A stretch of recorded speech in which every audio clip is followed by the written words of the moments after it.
ఏకముఖ లింగం పూర్తి కథ అనే ప్రశ్నపై జరిపిన సమగ్ర విశ్లేషణలో పురాణ గ్రంథాలలో ఏకముఖ లింగానికి సంబంధించి ఒకే ఒక ప్రత్యేకమైన సంపూర్ణమైన కథనం అందుబాటులో లేదని వెల్లడైంది.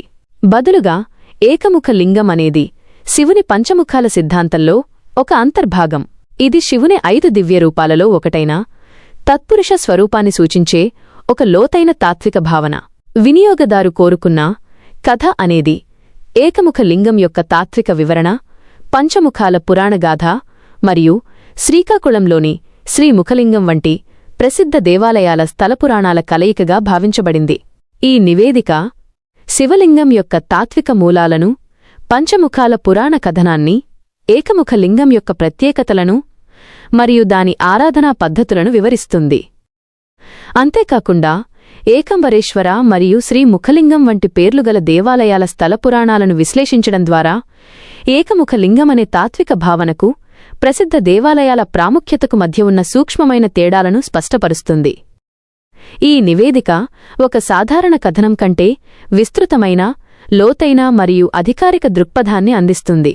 తద్వారా ఈ అంశంపై సంపూర్ణ అవగాహన కలుగుతుంది. శివలింగం పరమేశ్వరుని నిరాకార రూపంపై తాత్విక విశ్లేషణ.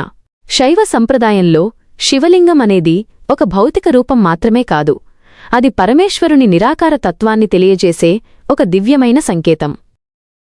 సాధారణంగా లింగం అనే పదానికి చిహ్నం లేదా గుర్తు అని అర్థం.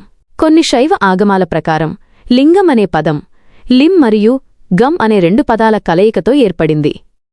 ఇందులో లిం అంటే మన కంటికి కనిపించకుండా లీనమై ఉన్నదానిని, గం అంటే ఒక గుర్తురూపంలో తెలియజేసేది అని అర్థం.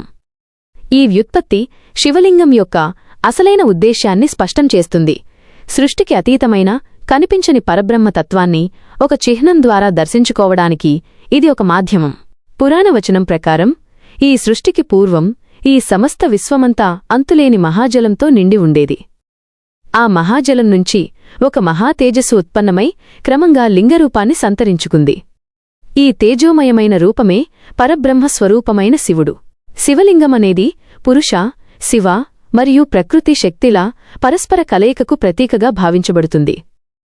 పరమేశ్వరుడు తాను నిరాకార స్థితి, అరూపం నుండి తన భక్తులకు సాంబమూర్తిగా రూపంతో దర్శనమివ్వడానికి మధ్యలో ఉన్న ఒక ప్రత్యేకమైన స్థితిగా శివలింగాన్ని పరిగణిస్తారు. అందుకే శివలింగమనేది నిరాకార మరియు సాకార రూపాల మధ్య ఒక వారధిగా నిలుస్తుంది. ఈ తాత్విక నేపథ్యాన్ని అర్థం చేసుకోవడం ద్వారా ఏకముఖ లింగం గురించి వినియోగదారు కోరిన కథ అనేది ఒక భౌతికమైన కథనం కాదని, అది నిరాకారమైన తత్వాన్ని అర్థం చేసుకునే ఒక లోతైన ఆధ్యాత్మిక ప్రయాణమని స్పష్టమవుతుంది. శివుని పంచముఖాల పురాణ కథ మరియు వాటి ఆధ్యాత్మిక ప్రాముఖ్యత. ఏకముఖ లింగం యొక్క ప్రాముఖ్యతను అర్థం చేసుకోవాలంటే మొదట శివుని పంచముఖాల వెనుక ఉన్న పురాణ కథనాన్ని మరియు వాటి తత్వాన్ని తెలుసుకోవాలి. పురాణాల ప్రకారం ఒకానొక సందర్భంలో బ్రహ్మదేవుడికి సృష్టి కార్యాన్ని ఎలా నిర్వహించాలో అర్థంకాక అయోమయంలో ఉన్నప్పుడు పరమేశ్వరుడు ప్రత్యక్షమై తన 5 ముఖాల నుండి వేదాలను, పంచాక్షరి మంత్రాన్ని వెలువరించాడు. ఈ దివ్యమైన ఆవిష్కరణ సృష్టికి ఒక మార్గాన్ని చూపించింది. శివుని ఈ 5 ముఖాలు కేవలం ఆయన రూపంలోని భాగాలు మాత్రమే కాదు, అవి విశ్వంలోని 5 దిక్కులను, పంచభూతాలను, 5 ప్రధాన శక్తులను మరియు సృష్టి, స్థితి, లయం వంటి 5 ప్రధాన కార్యాలను సూచిస్తాయి. ప్రతి ముఖం ఒక ప్రత్యేకమైన తత్వాన్ని మరియు కార్యాన్ని ప్రతిబింబిస్తుంది. ఈ ముఖాలను వాటి దిశ, రంగు, తత్వం, శక్తి మరియు ఉద్దేశ్యం ఆధారంగా వర్గీకరించవచ్చు. ముఖం దిక్కు, రంగు తత్వం, భూతం, శక్తి, ఉద్దేశ్యం సద్యోజాతము, పశ్చిమం, తెలుపు, పృథ్వీ, భూమి, క్రియాశక్తి, సృష్టి, వామదేవము, ఉత్తరం, ఎరుపు, జల, నీరు, మయాశక్తి, సంరక్షణ, అఘోరము, దక్షిణం, నీలం, అగ్ని, జ్ఞానశక్తి, సంహారం, తత్పురుషము, తూర్పు, పసుపు, వాయు, గాలి, యోగశక్తి, తపస్సు, తిరోధానం, ఈశానము, పైభాగం, బంగారు, ఆకాశం, చిత్శక్తి, మోక్షం, అనుగ్రహం. ఈ పంచముఖాల కథనమనేది కేవలం ఒక కల్పిత కథ కాదు.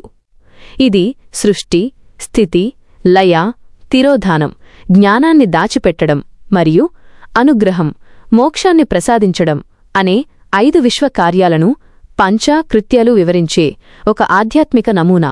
ప్రతి ముఖం ఒక నిర్దిష్ట విశ్వకార్యాన్ని, శక్తిని మరియు దిక్కును సూచిస్తుంది. ఈ నేపథ్యంలో ఏకముఖ లింగమనేది ఈ 5 దివ్య రూపాలలో ఒకటైన తత్పురుష స్వరూపాన్ని సూచిస్తుందని స్పష్టమవుతుంది. ఈ విధంగా ఏకముఖ లింగం యొక్క ప్రాముఖ్యత ఒక విశాలమైన పురాణ మరియు తాత్విక కథనంలో ఇమిడి ఉంది. ఏకముఖ లింగం తత్పురుష స్వరూపంపై సమగ్ర విశ్లేషణ. ఏకముఖ లింగమనేది శివుని పంచముఖాలలో ఒకటైన తత్పురుష స్వరూపాన్ని సూచిస్తుంది.